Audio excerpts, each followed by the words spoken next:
Voici la première vidéo qui aura pour but de vous expliquer ou rappeler comment on détermine le tireur qui a le point en cas de touche double.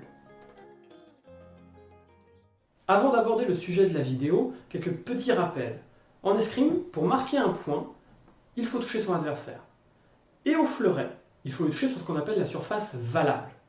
Au fleuret, la surface valable s'affiche en jaune, juste ici. Dans un match, lorsque l'on touche son adversaire, une lampe s'allume pour signaler la zone de touche. Blanc, vous avez touché non valable, pas de point. Vert ou rouge, vous avez touché valable, vous pourrez gagner un point. Mais si deux tireurs se touchent ensemble, que fait-on? On va devoir les départager. Au fleuret, un seul peut marquer le point. Pour cela, on va appliquer les règles de priorité. C'est le sujet de la vidéo. Alors, qu'est-ce que la priorité? Prenons deux exemples. Vous êtes en voiture, vous arrivez à un croisement et une voiture arrive de votre droite. C'est la règle, elle doit passer en premier, elle a la priorité. Vous êtes en CP, à la cantine, vous avez super faim. Malheureusement, on est lundi. Le lundi, c'est les CM1 qui mangent en premier. Ils ont la priorité. En escrime, en cas de touche double, on regarde d'abord la touche de celui qui a la priorité. Alors, comment prend-on la priorité? Il faut attaquer.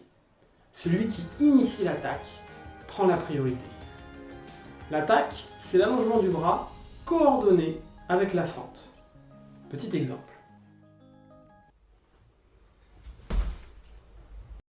Voilà, avec ceci, vous êtes normalement capable de répondre au premier extrait de la vidéo de présentation. Si vous n'aviez pas trouvé la réponse ou que vous n'en étiez pas sûr, je vous laisse une deuxième chance d'y répondre.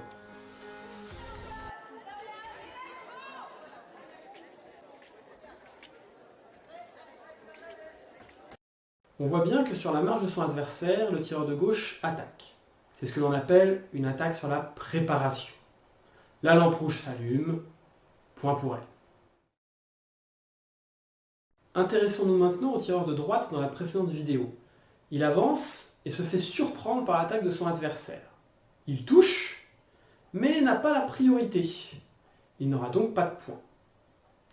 Il lui aurait donc fallu reprendre la priorité.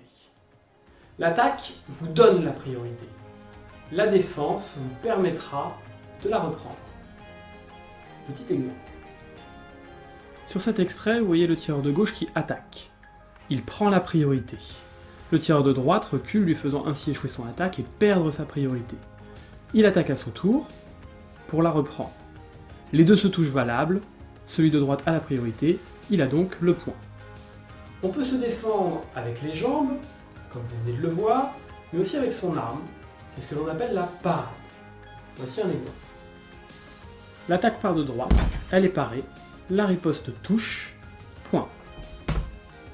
Avec tout ce que nous venons de voir, vous devriez maintenant pouvoir répondre au deuxième extrait.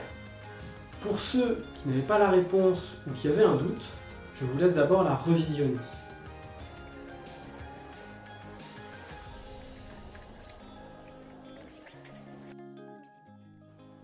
Maintenant que vous avez la réponse ou pensez l'avoir, revisionnons ensemble cet extrait. Vous allez voir que le tireur de droite initie l'attaque. Cette attaque va être parée. La riposte de gauche est parée à son tour. Le tireur de droite contre-riposte et touche. Le tireur de droite a la priorité. On regarde donc sa touche. Elle est non valable. Il n'y a pas de point. Pour résumer, à la priorité et donc potentiellement le point, le premier a attaqué, si l'autre ne se défend pas.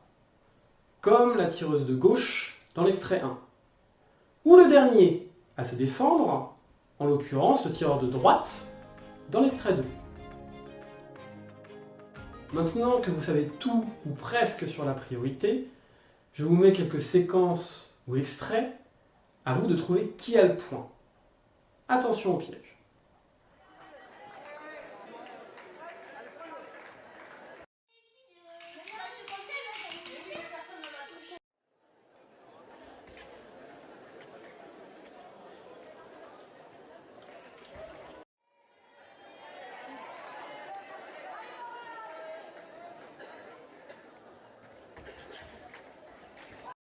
Prêt? Allez. Allez.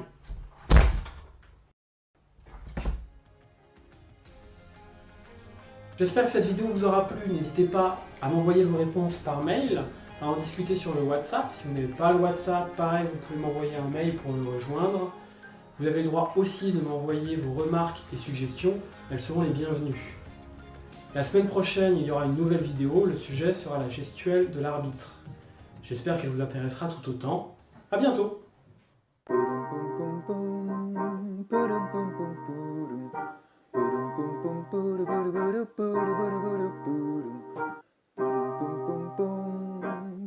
Boom, boom, boom.